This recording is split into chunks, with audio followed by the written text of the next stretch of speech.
Labas rytas, tūkstantis elektriniečių. Ankstyvas sekmadienio rytas. Jūs matot, koks chaosas vyksta Elektrėnų savivaldybė. Vieni žada, kažką keičia, priima sprendimą, po to atsisako to sprendimo, po to vėl. Aš kalbu apie Kazokiškių sąvartyną, kalbu apie slaugos namus, apie mūsų pakrantės, apie tą mūsų ežerėlį pelkę vadinamą tarp Bikuvos, čia Šarkinės ir bažnyčios. Tai tvarkysim, tai netvarkysim, tai kažkokį muziejų kažkur statysim, tai vaikų skyrių uždarom, tai netidarom.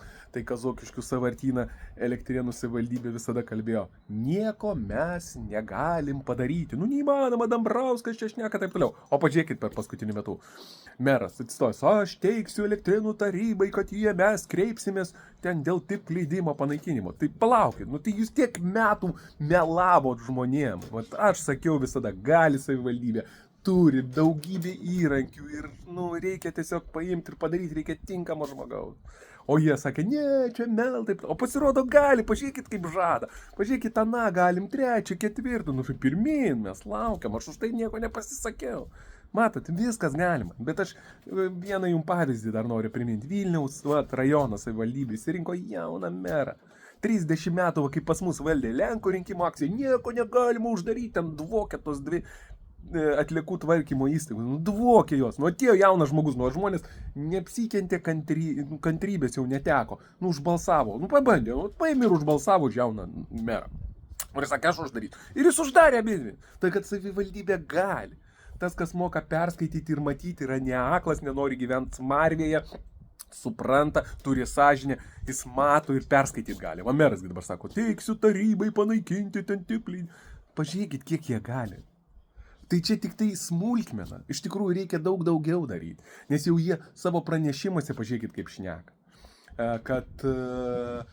Aišku, turbūt nepavyks, taip toliau, jie duoda atbulinį. Kodėl jis, pavyzdžiui, tarybai teikia? Ne tarybai merui nereikia teikti, bet jisgi nenori ant savęs. O nedaug dievė, tą interesų grupį aš parašysiu nuo savęs, Gediminas. Atvažiuos pas mane, spaust mane pradės, ašgi čia prisižadėjęs. Čia. Taip toliau, taigi pas jį komandai dirba buvęs, kur STT sulaikė Virginijus Pruskus, Kazokiškių sąvartyno direktorius. O, tai taryba jau tokia bendra atsakomybė duosiu tarybai. O iš tikrųjų pats meras gali laukti daugybę dalykų. Aš galiu išvardinti viską, ką reikia padaryti, kad tas sąvartynas būtų uždarytas. Tai labai paprasta. Pirmiausia, ten bizniukas yra daromas, nes Virginijaus Pruskus, kur STT sulaikė, tai yra pavyzdys, kad yra bizniukai visokie ten daromis, reikia tos užbaigti dalykus, apriboti, kontroliuoti, tai nebus interesų grupiai, nėra bizniuko, nėra pinigų, sąvartynas. O kai ten gali darytis, tai turbūt tai jokių problemų ten nekyla. Antra, reikia iškart įpareigoti vietą surasti, kadangi jis dabar pažeidžia, jeigu jie patys nenori į teismą kreiptis, juos įpareigoti, rašyti skundus į Europos Sąjungą, nes Europos Sąjungos lėšų, ir taip aš galiu išvardyti jums daugybę, išnuomoti reikia stotelės, kontroliuoti pastoviai ir ten, amen tam sąvartynui, aš jums garantuoju, nėra kas jį uždaryti, tiesiog reikia paimti ir padaryti. Jūs patys suvokėt, kad nebūna taip, kad veikia toks, kur nuodina žmonės ir taip toliau. Tiesiog neveikia mūsų valdžia, Elektrėnų savivaldybės valdžia. Jinai turi imtis iniciatyvos, viską kontroliuoti, viską fiksuoti, rašyti, daryti, teisinės paslaugas, kreiptis, rinkti duomenys ir taip toliau. O informacijos vatik. Tai čia kas liečia sąvartyną. Dabar slaugos namai, irgi stebiu šitą dramą. Tai priėmė tą sveikatos reformą, patys užbalsavo, pamatė kokią nesąmonę padarė, dabar taiso kažką, vietoj slaugos namų globos namų. Taigi slaugos paslauga yra medicininė paslauga, finansuojama iš ligonių kasų. To nori Vievio gyventojai, ir apskritai visa Elektrėnų savivaldybė. O dabar jie siūlo globos namus. Globos namai jau finansuojami yra iš Elektrėnų biudžeto, iš mūsų visų. Globos namai. Ką mums ten globos namai? Žmonės nori medicininės paslaugos. Slaugos. Čia du skirtingi dalykai. Atvažiavo, prišnekėjo nesąmonė. Kur pinigų paimsit? Prižadėję, čia buvo Šarkiniai, čia stato pas mus Elektrėnuose, kas nežinot, iš Elektrėnų savivaldybės tokį kvartalą. Čia jums prižadėjo sutvarkys tokią, mes turim pelkę. tarp Bikuvos, Šarkinės ir bažnyčios. Sutvarkys, jam čia parkelį padarys, gražu, nu, gerai, toks paskatinimas, čia statosi namai. Dabar tos pinigus paimsim, nieko nedarysim, tai žmonės jau butus nusipirko, kai kas turbūt. Suplanavo ten, taip toliau, jūs sakot, ne, nieko nedarysim, čia paimsim, kažkur išvešim.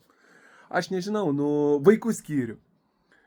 Uždarė, sunaikino, po to turbūt apsižiūrėjo, nu negerai čia viskas atrodo, baisu, kažką kūrė, kažką lipdo, pagalėlių paremė, šudukų užlipdė, nu vienu žodžiu, kur be paimsi, pažiūrėkit, chaosas, pakrantė, čia parduosim, čia buvo šabakždynai, patys netvarkė, va kaip su slaugos namų pastatu, matot?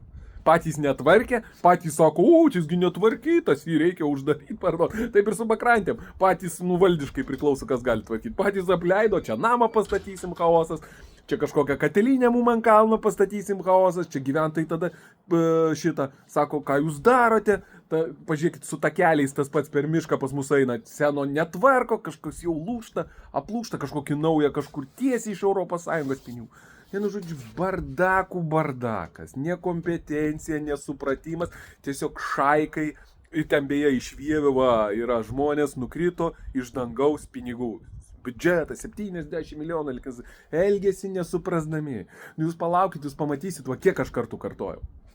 Ir viskas išsipildo. Koks bus ekonominis chaosas. Jie leidžia mūsų pinigus ir daro tai, kas turi būti išlaikoma iš biudžeto. Ateityje tiek pinigų nebus. Nu, čiagi ir arkliui, aišku.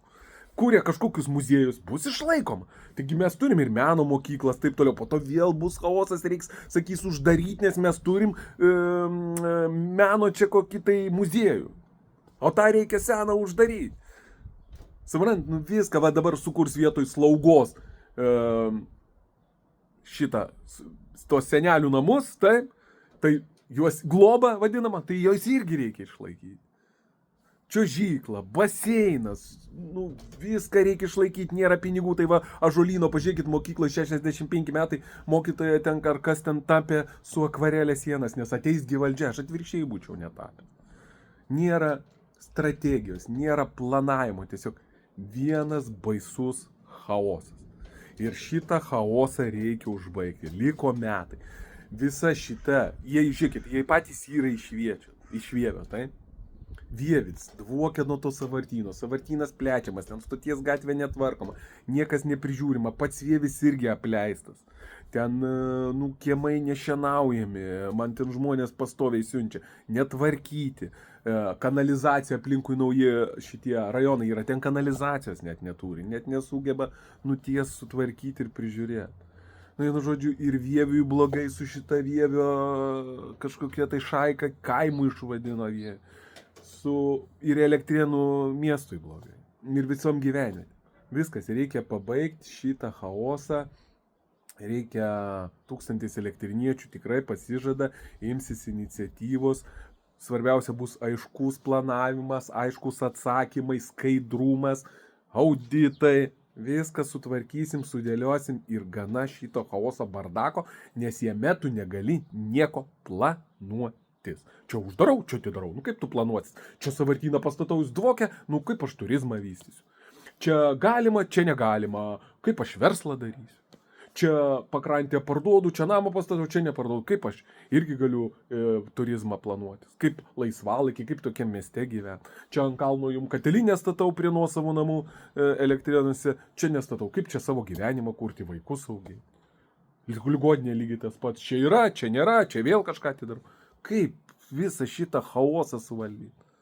Nu, baisu yra. Tai mes turim paimti iš Vilniaus rajono pavyzdį, išsirinkti jauną, energingą žmogų į merus, užbaigtą 30 metų jų čia belibirda, pasidarysim auditus, gausim visus atsakymus, viską išviešinsim ir 1000 elektriniečių pasižada imtis iniciatyvos ir baigti šitą chaosą.